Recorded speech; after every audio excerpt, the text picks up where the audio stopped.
Tilda, let's talk today about the fallacy of doing something, a sentiment I've heard expressed many times recently when people are critical of others for their actions goes something along the lines of, "You're just being a naysayer," or "being negative," or something along those lines, followed by the poorly reasoned statement that, well, at least this person is doing something, and then usually ending in some manner of personal attack about the person making the observation being lazy, or useless, or doesn't do enough, or is somehow mentally inferior, or any other form of ad hominem or insult you'd like to think of.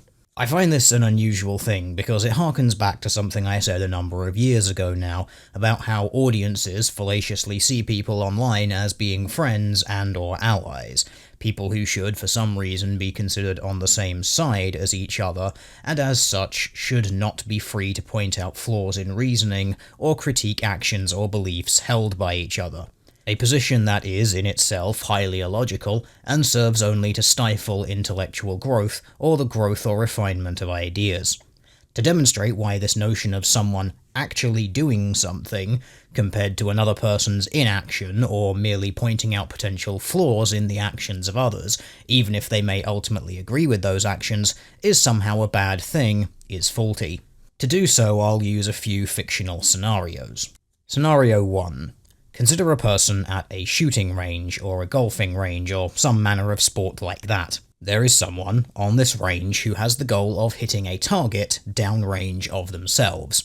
In order to reach this goal, they have blindfolded themselves and are randomly taking shots while spinning around in circles. A second person comes along and points out that they would have better results if they were to unblind themselves and focus their efforts in one particular direction.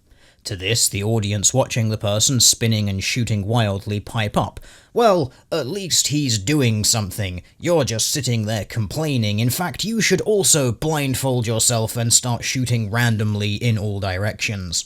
I think it's obvious what's happened here.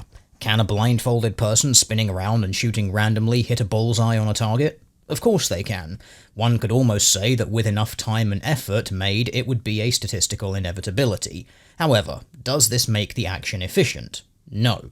Does it make the advice or observation made about using a different technique somehow invalid or wrong? No. Scenario 2. Let's make this one a scenario in which both parties want the same outcome. In this instance, person 1 is naked and wet in sub-zero conditions. They will die from hypothermia in short course. Both person 1 and 2 know this and do not want this outcome. Person 1 begins drinking alcohol under the rationale that alcohol helps them to not feel the cold by dulling their response to the environment.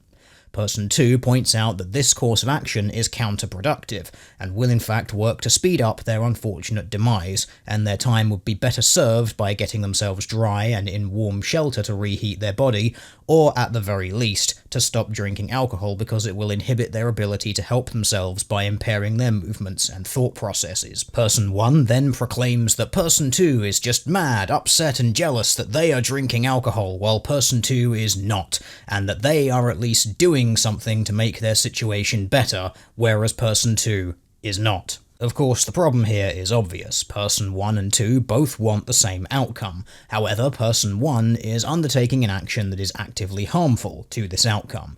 Person 2 points out that even though there are better options in this case, even not doing the destructive action would in fact be a better course of action. There are times when inaction can and will be better than a particular action. There are times when an action may be correct and will work, but there are simply more effective and efficient ways of undertaking such action.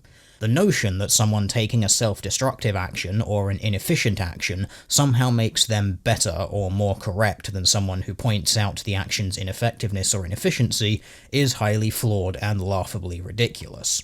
I liken it to the childish cries of, "Well, you do better then," when someone is told that they do not have the requisite skill required to perform a certain action by someone else who also does not have the required level of proficiency, but is at least wise and humble enough to recognize it.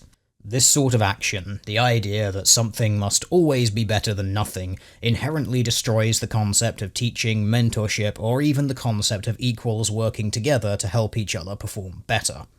It requires a supreme level of arrogance to assume that you yourself, or someone else you know or like, is above critique or improvement, and fails completely to recognize that no person is perfect or infallible, and throws away the very key element of society that has made humans one of the most successful species to ever walk the face of the earth: the ability to communicate and work together on large, complex, abstract concepts, not as total individuals, but as overlapping networks and teams greater than the sum of their parts, shoring up each other's weaknesses and helping to hold up each other's strengths, and knowing when to recognize your place and time to be the most beneficial, rather than assuming you are going to be the person to shoulder the entire burden alone.